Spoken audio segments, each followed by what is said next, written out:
우리가 사람이 이 땅에 태어나서 하나님 앞에 부름받아 천국으로 입성하는 그 순간까지 우리의 삶의 과정을 보면 말로는 다 표현할 수 없는 여러 가지 모양과 형태와 상황이 이어져 나옵니다. 어린아이가 태어나면 울음을 터뜨린다고 그러죠. 우리가 표현할 때는 울음이다, 그렇게 표현하죠. 근데 아이가 태어나면 내가 살아있다는 증거, 하나님이 내게 영혼의 호흡을 주셨다는 증거로 고백하는 겁니다. 그래서 아이의 첫 울음소리는 굉장히 중요하죠.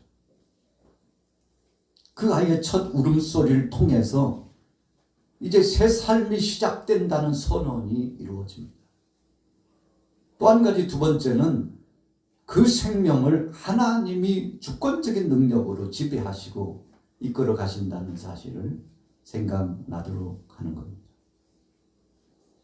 그래서 어린 시절에 보면요, 아이들이 모든 것을 다 이 부모가 또 보호자가 챙겨줘야만이 생활을 할 수 있습니다. 가까이 있는 어머니가 모유를 수유해주고, 그리고 사랑하는 이 보호자 가족들이 돌봐줘야만이 성장을 하는 거죠. 어느 정도 청소년의 시기가 되고 청년의 시기가 되면 독립적으로 살아갑니다. 그래서 이제는 그 사랑이 지나친 간섭으로 느껴지는 시간이 찾아옵니다. 저도 이제 클 만큼 컸고 할 만큼 한다고, 제발 좀 간섭 좀 하지 말라고. 부족하고 약할 때는 사랑으로 그것을 받아들이는데, 독립적으로 이제 뭔가 할 수 있을 때는 사랑보다는 지나친 간섭으로 그렇게 생각할 수 있다는 겁니다. 여러분, 그것은 부정적인 시각보다는 긍정적인 게 더 많아요. 이제는 스스로 할 수 있는 성년이 되었구나라는 선언식이 이어지잖아요. 그래서 청년과 장년을 지나고 노년을 지나면서 참 역동적으로 많은 일들을 이루어갑니다. 여러분, 부모의 사랑과 그 은혜 안에 하나님의 은총으로 살아가던 사람이 이제는 독립적으로 자기 자신의 힘으로 살아가는 그 삶의 반경으로 바뀌어지면 부모나 보호자가 볼 때는 대견스럽죠.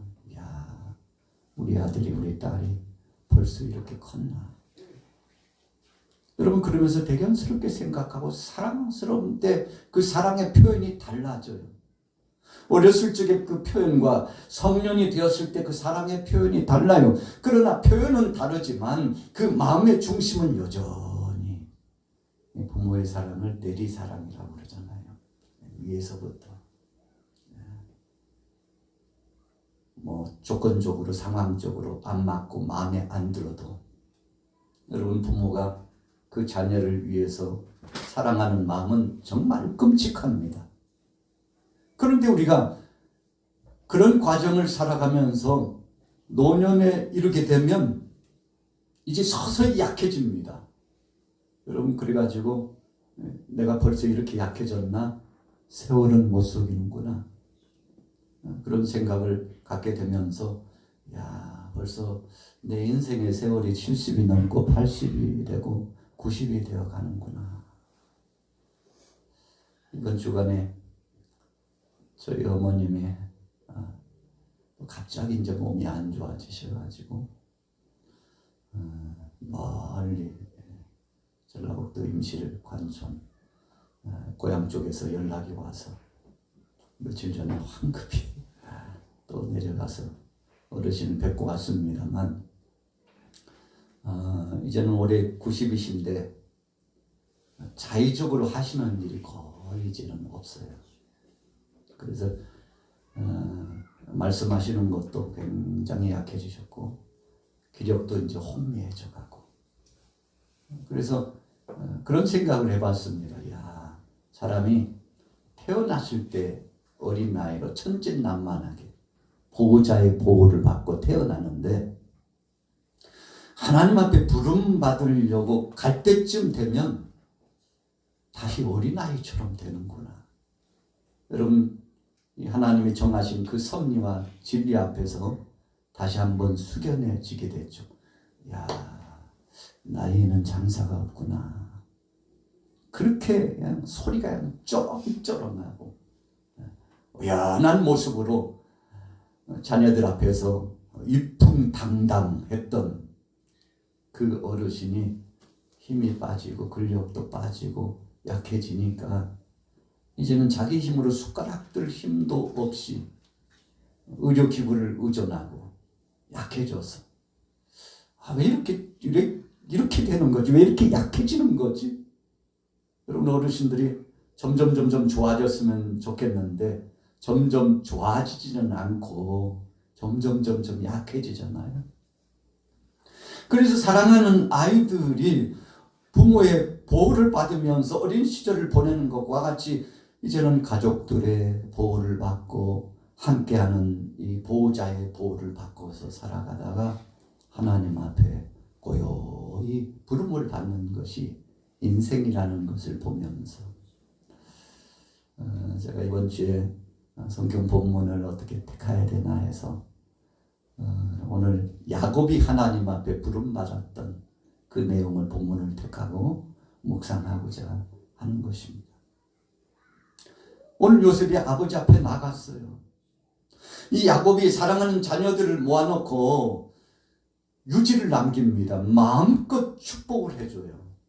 여러분, 그래서 오늘 창세기 말씀 49장의 말씀은 야곱이 사랑하는 자녀들을 다 모아놓고, 여러분, 이렇게 하기가 쉽지 않죠.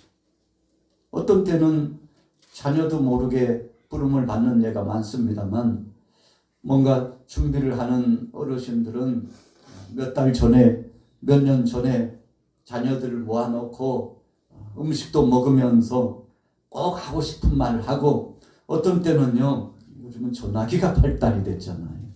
전화를 해가지고 야, 영수나 영자야, 순자야, 오자야, 말자야 다 불러가면서 일일이 전화를 하는 어르신들이 있어요. 어떤 때는 너희 집에 한번 가고 싶다고 말씀하시는 분도 있고, 어떤 때는 전화를 해가지고 끊지 않고 계속 뭐 그렇게 말씀이 많으신지 자기 이야기를 하고 지금까지 살아온 이야기를 하고, 또 어떤 때는 내가 너를 보고 싶은데 한번 내려왔으면 좋겠다고 말씀하시기도 하고. 여러분, 이런 과정들이 어떤 과정입니까? 하나님 앞에 부름받는 과정의 모습인데 오늘 야곱도 하나님 앞에 부름받는 그 시즌이 되니까 오늘 본문으로 돌아가 봅시다. 49장 33절, 창세기 49장 33절 우리 같이 읽어봅니다. 시작. 야곱이 아들에게 명하기를 마치고 그의 발을 침상에 모으고 숨을 거두니 그의 백성에게로 돌아갔더라. 숨을 거두고 그랬어요. 여러분, 사람이 하나님 앞에 부름받을 시각에 가까우면 이 호흡을, 숨을 거칠게 몰아쉽니다. 어떤 때는요, 옆에서 하나님 앞에 부름받는 모습을 지켜보는 자녀들이 긴장이 되고 걱정도 되고, 어떻게 지금까지는 한 번도 보이시지 않은 모습을 보인다고 숨을 아주 거칠게 몰아쉬어요. 왜 그런가요? 하나님께서 이제 마지막 호흡을 거두어 가시려고 하기 때문에 이제 몸이 적응을 하고 이 변화에 자기 자신을 준비하는 겁니다. 그런데 오늘 본문에 보니까 야곱도 그의 발을 침상에 모으고, 그럼 침상에 발을 모았다는 것은 이제 편안한 자세를 가지고 자기의 삶을 마무리 짓는 과정을 가졌다는 겁니다. 그리고는 뭐라고 했나요? 숨을 거두니, 거칠게 숨을 내몰아쉬면서 마지막 호흡을 이제 하나님 앞에 올려드리면서 부름을 받았다고 보는 것입니다. 그래서 하나님 앞에 부름받는 과정들을 그 모인 자녀들에게 다 보여주고, 그래서 어떤 분들은 그러잖아요. 야, 나는 이제 하나님께 부름받고 아버지께로 가는데 너희들도 이 내 유지를 쫓아서 내가 그랬던 것처럼 믿음으로 온전한 믿음을 갖고 신실한 믿음으로 살았으면 좋겠다. 그래도 내가 내 인생 살아오는 그동안에 하나님을 섬기며 하나님 앞에 영광 돌리는 그 모습이, 그 헌신이 가장 복되고 아름다웠다고 적극적으로 여러분 이렇게 유지를 남기는 분도 있지 않습니까? 그런데 오늘 야곱은 자신이 할 말을 다 했어요.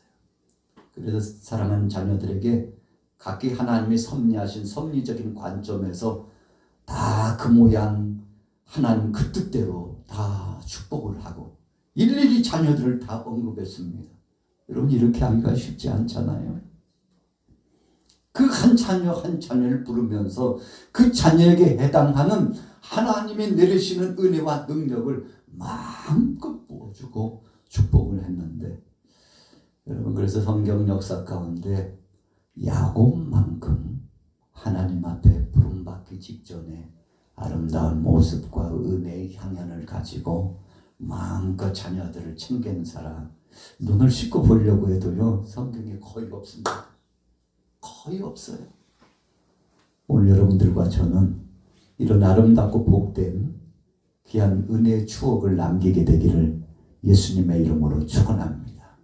여러분 참 복된 겁니다. 아마 여러분들의 가정의 어르신들도 그랬을 거예요. 그 모양과 모습과 형태와 상황은 조금씩 다르지만 시간을 두고 한 달간에 혹은 1년간에 수시로 만날 때마다 뜻없이 아무런 목적도 없이 말씀하신 것 같았지만 다 뜻이 있고 목적이 있었고 하나님의 섭리적인 관점 안에서 그때 우리 어머님이 그때 우리 아버지께서 그때 우리 형님이 아우가 사랑하는 동생이 그 얘기를 그래서 했구나라고 생각하는데, 여러분 우리가 인생론의 편에서 보면 다 준비를 하는 과정 속에서 하나님 앞에서 준비가 마치면 부름을 받게 된다는 사실을 발견해 보게 되는 것이죠. 오늘 본문은 특별히 야곱 이후에 두 번째 그 다음에 인물을 세울 때 요셉이 등장하고 있습니다. 이유가 뭘까요? 여러분 하나님의 구속사적인 이 과정 가운데 요셉이 가지고 있는 이 범주가 굉장히 컸다는 것입니다. 오늘 보면 50장 1절로 넘어가 볼게요. 우리 같이 읽어보겠습니다. 50장 1절 시작. 요셉이 그의 아버지 얼굴에 굽으려 울며 입맞추고 그 수종들은 의원에게 명하여 아버지의 몸을 향으로 처리하게 하며 의원이 이스라엘에게 그대로 하되 40일이 걸렸으니 향으로 처리하는 데는 이 날수가 걸림이며 애굽 사람들은 70일 동안 그를 위하여 곡하였더라.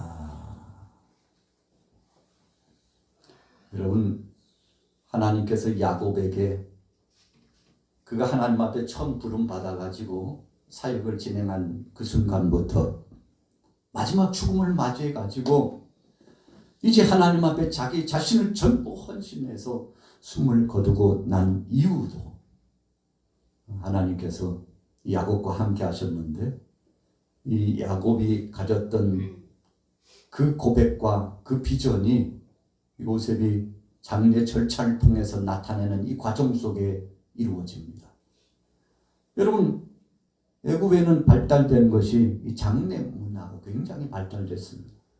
그것도 우리가 역사적으로 보면 미라를 이렇게 사람의 시체를 썩지 않도록, 오늘 본문에도 보니까 40일 동안, 이 40일이요 보통 기간이 아닙니다. 이 40일 동안 아주 철저하게 준비했어요.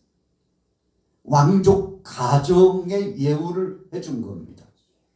여러분 그러니까 하나님께서 야곱은 죽어서도 사람들에게 명성을 떨치도록 했는데, 이 죽음의 과정을 통해서 이와 같은 과정을 갖게 한 것은 사람의 생명은 하나님께 있다는 사실을 애굽 전 지역의 요셉을 통해서 야곱을 중심으로 선포한 겁니다.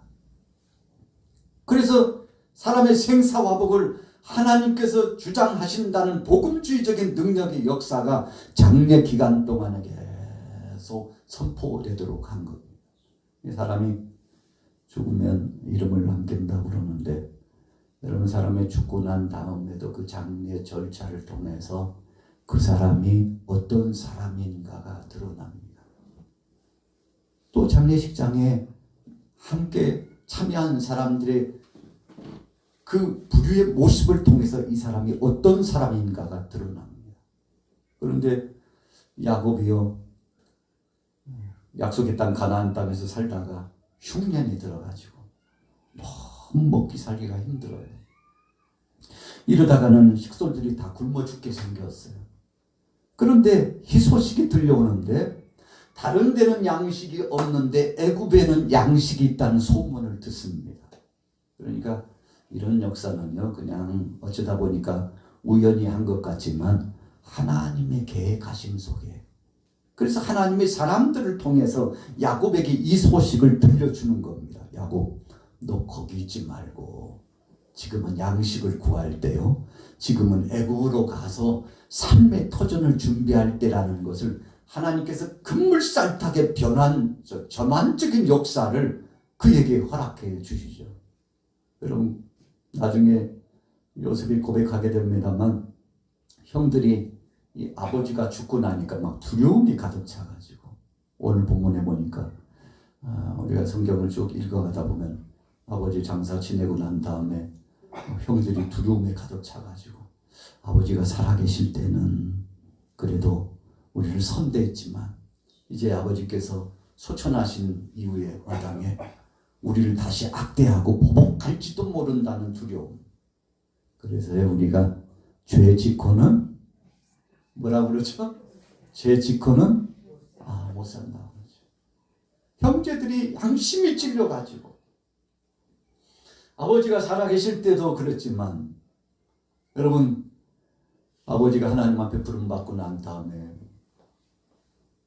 이 마음에 두려움이 찾아오는데 견딜 수가 없어가지고, 그래가지고 요셉 면전에서 거의 아마 울먹이면서 이야기했을 거라고 생각합니다. 아버지가 살아계실 때 우리에게 선대하라고 그랬다고, 악대하지 말라고 그랬다고, 할 수 있는 한 표현은 다 했을 것이라고 생각합니다. 이 이야기를 듣고 있는 요셉이 참 안타깝죠. 왜 그런 것입니까? 죄를 지은 다음에 누가 뭐라고 하지 않았는데도 그 죄값이 이 형제들을 계속 괴롭히고 있었던 거죠. 그러나 오늘 요셉이 어떤 태도를 취했나요? 형님들, 아니에요. 그렇게 생각하시면 안 됩니다. 지금까지 지내왔던 모든 일들은 형님들이 한 것 같지만 배후에 역사하시는 하나님이 만민의 생명을 구원하시려고 하나님께서 그렇게 하신 것이니 너무 죄책감 갖지 말고 하나님의 섭리 앞에서 다 내려놓고 이제 마음 편하게 가지시라고. 여러분, 이것이 진짜 사랑입니다. 우리가 유리하다고 생각할 때는, 뭔가 필요하다고 생각할 때는 누구나 다 할 수 있어요. 그러나 내가 불리하다고 생각할 때, 정말 힘겹고 감당할 수 없다고 생각할 때, 위기감에 봉착되고 여러 가지 모양으로 유익이 없다고 생각할 때, 여러분, 그때도 할 수 있느냐 하는 것은 믿음의 그 수준에 따라서 달라지는 겁니다. 오늘 요셉이 사랑하는 형제들을 다 불러 모아놓고 걱정하지 마시라고. 내가 당신들의 때뿐만 아니라 형님의 당대뿐만 아니라 형님의 후세대들까지도 다 책임지고 선대할 테니까 걱정하지 말라고. 여러분, 그러니까 참 아버지가 하나님 앞에 부름받은 다음에 어떤 가정은요, 부모가 하나님 앞에 부름받은 다음에 싸움을 하는 가정이 있어요. 막 의가 상하는 가정이 있어요. 이유가 뭔가 봤더니 어떤 때는 재산 문제 때문에, 어떤 때는 그동안에 쌓였던 감정 문제 때문에 짓눌렸던 것들이 폭발해가지고 나중에는 이 말 한마디에 감정 싸움이 돼가지고 보느니 안 보느니 막 이렇게 관계가 참 좋지 못하게 되는 수가 굉장히 많은데, 여러분 이 야곱의 자녀들도요 그런 상황에 지금 봉착한 거잖아요. 그런데 요셉이 어떤 마음을 가지고 어떻게 선대했느냐에 따라서 상황이 급변해졌습니다. 어찌 보면은요 이 가불이 바뀐 거죠. 형들이 주도적으로 권한을 가지고 있고 모든 것을 진행한 것처럼 보였는데 하나님께서 이제는 모든 키를 요셉에게 맡겼어요. 그런데 그가 힘도 있고 능력도 있고 권세도 있고 못할 것이 없는 상황이 됐는데 이거요 휘두를 수 있잖아요.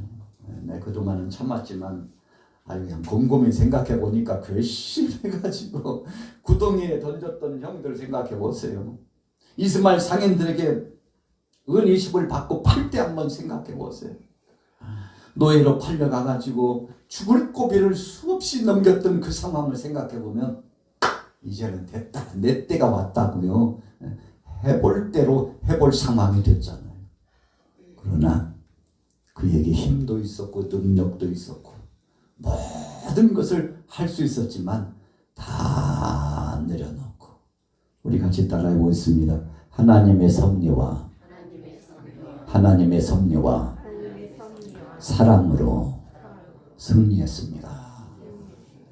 여러분 그래서 오늘 요셉이 아버지의 입에다가 입을 맞추면서 여러분 이 입맞춤이라고 하는 것은 지금까지 지내오면서 받았던 그 사랑을 돌이키는 겁니다. 아버지의 사랑, 어머니의 사랑, 가족들의 사랑, 이 모든 사랑을 다시 한번 돌이켜보는 그러면서 보호하는 거죠. 감사하는 거죠. 살해하는 거죠. 이해를 갖추는 거죠. 사랑하는 아버지가 계셨기 때문에 어머니가 계셨기 때문에 지금까지 그 사랑으로 함께 해줬기 때문에 내가 존재했다는 사실 여러분 그래서 입맞춤이라는 것은요 존경의 최고의 표현이 입맞춤입니다. 여러분 그래서 아버지의 입에다가 입을 맞추는 요셉의 태도는 아버지를 하나님 다음으로 생각하고 존중하고 지금까지 베풀어 주셨던 그 사랑에 감사하는 마지막 인사를 올려드리는 겁니다. 두 번째로는 이 입맞춤은 모든 보는 사람들로 하여금 자신의 그 모든 삶의 과정을 하나님께서 주관하시며 섭리하시고 이끌어 주셨다는 위대한 고백을 하고 있는 모습입니다. 여러분 보세요. 50장 1절 2절 다시 한번 읽겠습니다. 시작.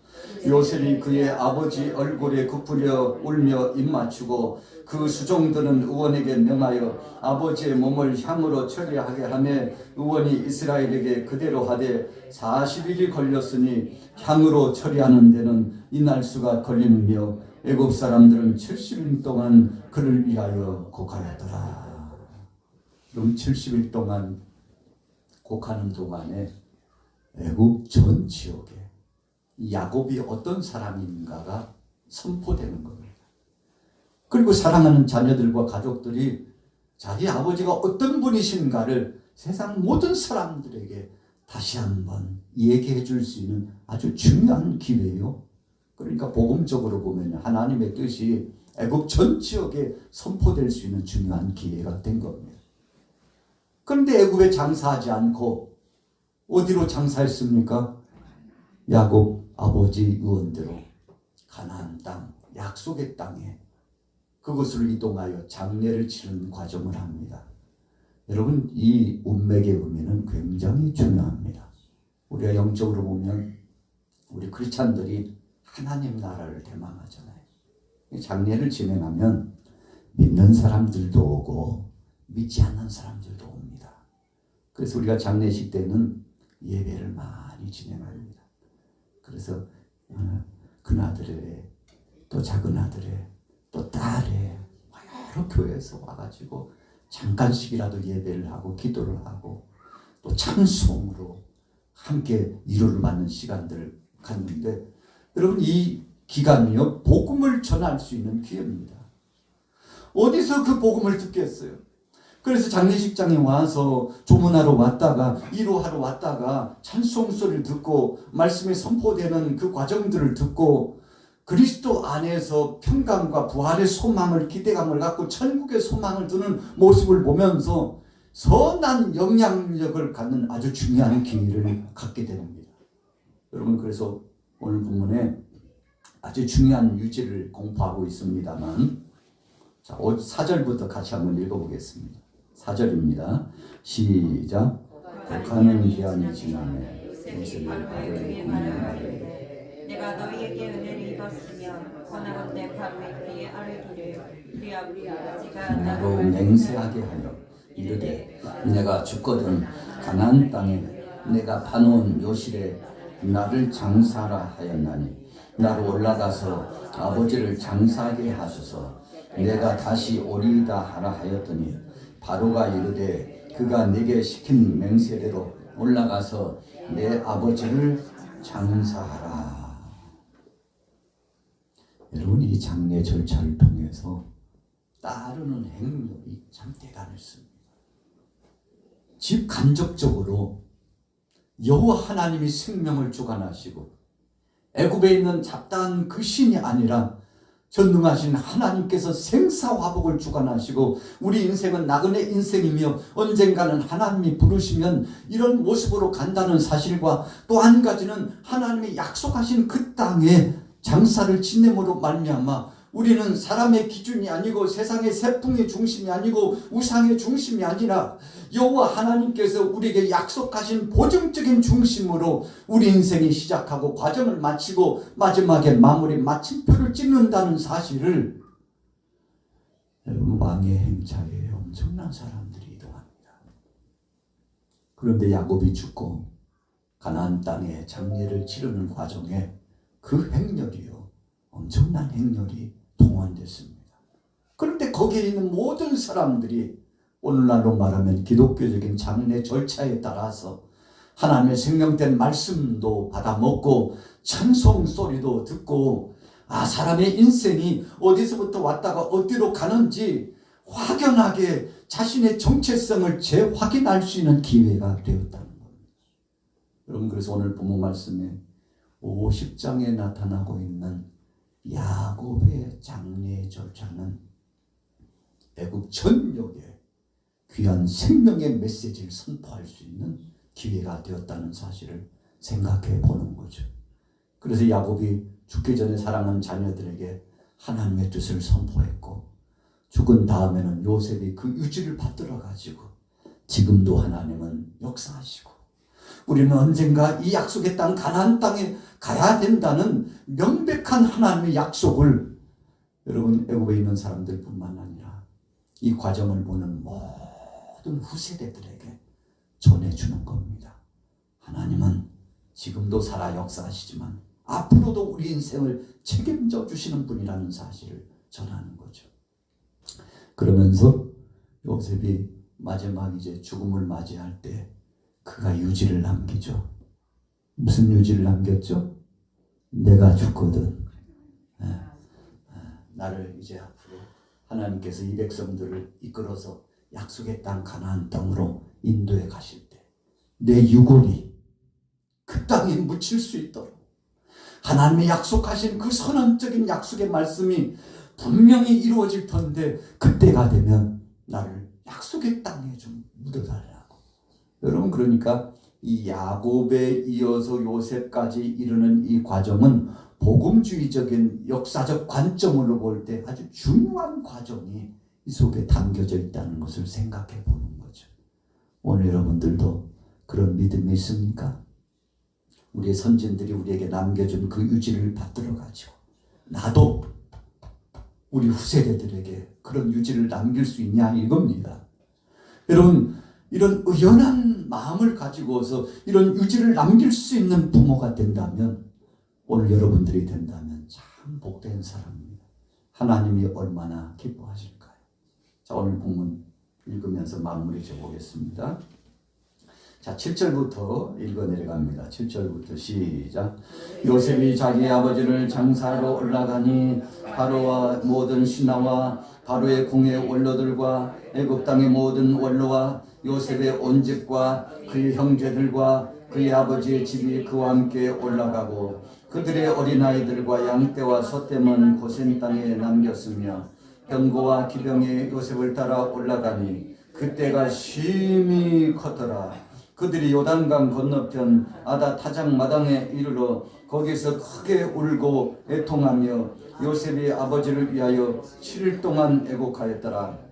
그 땅 거민 가나안 백성들이 아단 마당의 애통을 보고 이르되 이는 애굽 사람의 큰 애통이라 하였으며 그 땅 이름을 아벨 미스라임이라 하였으니 곧 요단강 건너편이더라. 야곱의 아들들이 아버지가 그들에게 명령한 대로 그를 위해 따라 행하여 그를 가나안 땅으로 메어다가 마므레 앞 막벨라 밭 굴에 장사하였으니 이는 아브라함이 헷 족속 에브론의 밭과 함께 사서 매장지를 삼은 곳이라.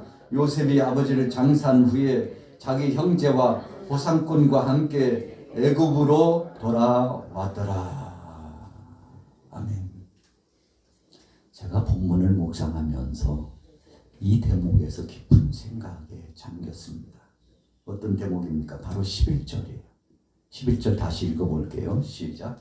그 땅 거민 가나안 백성들이 아단 마당의 애통을 보고 이르되 애굽 사람의 큰 애통이라 하였으므로 그 땅 이름을 아벨 미스마임이라 하였으니 곧 요단강 건너편이었더라. 여러분, 애굽인이 애곡을 했다 이런 표현을 했는데, 그런데 이 속에 감추어진 계시적인 역사는 때가 되면 이 야곱의 후손들이 약속의 땅 가나안 땅으로 진입해 들어오게 된다는 선언적인 예고를 하는 겁니다.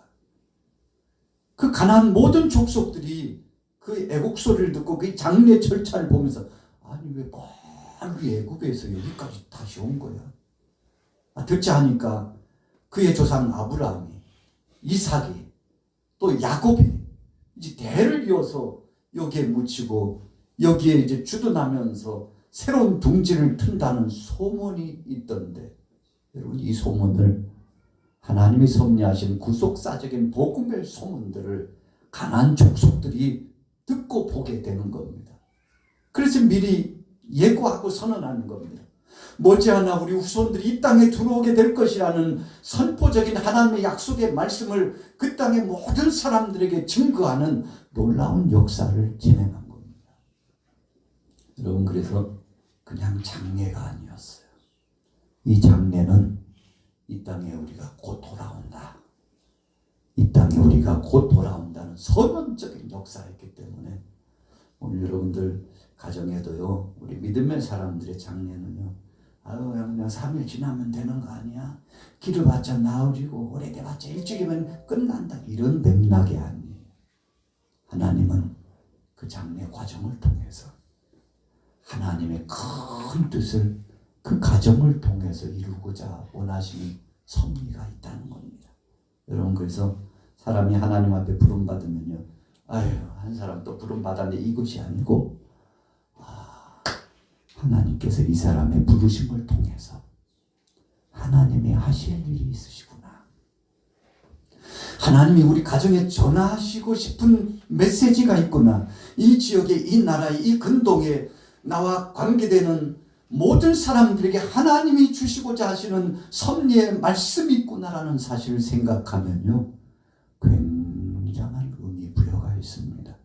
오늘 여러분들은 이 의미 부여를 기억하시고 하나님의 은혜 가운데 살든지 죽든지 우리 인생은 하나님 영광을 드러내고 하나님의 뜻을 이루는 복된 자라는 사실을 기억하고 믿음으로 승리하게 되시기를 예수님의 이름으로 축원합니다.